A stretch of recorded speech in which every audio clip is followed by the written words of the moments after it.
আন্তর্জাতিক মাদক বিরোধী দিবস পালন করল উত্তরণ। প্রতি বছরের মতো ২৬শে জুন আন্তর্জাতিক মাদক বিরোধী দিবস পালন করল ভারত সরকারের সামাজিক ন্যায় ও অধিকার প্রদান মন্ত্রক দ্বারা অনুমোদিত শহরের প্রাচীনতম নেশা নিরাময়ক ও পরামর্শদান কেন্দ্র উত্তরণ।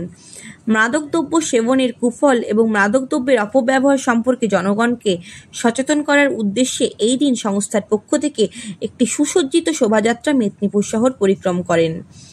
শোভাযাত্রায় জনশিক্ষণ সংস্থার পশ্চিম মেদিনীপুরের কর্মীরা এবং রয়্যাল একাডেমির শিক্ষক শিক্ষিকা ও ছাত্রছাত্রীরাও অংশগ্রহণ করেন। শোভাযাত্রার সূচনা করেন বিধায়ক সুজয় হাজরা। শোভাযাত্রায় অংশগ্রহণ করেন উত্তরণের পরিচালনা সমিতির সম্পাদক সত্যব্রত দলুই, সহ সম্পাদক অলোক মালাকার, জেলা ক্রীড়া সংস্থার সম্পাদক সঞ্জিত তরুই, আলোক কুমার পাল, রূপম দাস, প্রদীপ সিনহা, পার্থ মজুমদার, তাপস দত্ত, ডক্টর পি.কে. ভৌমিক, অভিমন্যু দাস, জনশিক্ষণ সংস্থার ডিরেক্টর পতিত পাবন মুখার্জি, রয়্যাল একাডেমির পক্ষ থেকে সমীক সিংহ, সুস্মিতা ঘোষ, মহুয়া মুখার্জি, সংহিতা মণ্ডল প্রমুখ।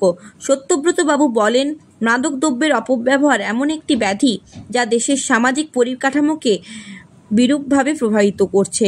মাদকদ্রব্যের উপর নির্ভরশীলতা শুধু আসক্তি ব্যক্তির শুধু স্বাস্থ্যের ক্ষতি করে তা নয়, সাথে সাথে তার পরিবার ও সমগ্র জাতি এবং সমাজের পক্ষে ক্ষতি সাধন করেন।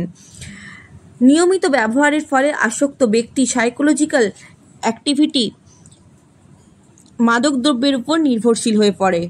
মাদকদ্রব্যের ব্যবহারের ফলে আসক্ত ব্যক্তির নিউরোসাইকোটিক ব্যাধি, হৃদরোগ আক্রান্ত হতে পারেন, এমনকি আত্মহত্যা পর্যন্ত করতে পারেন।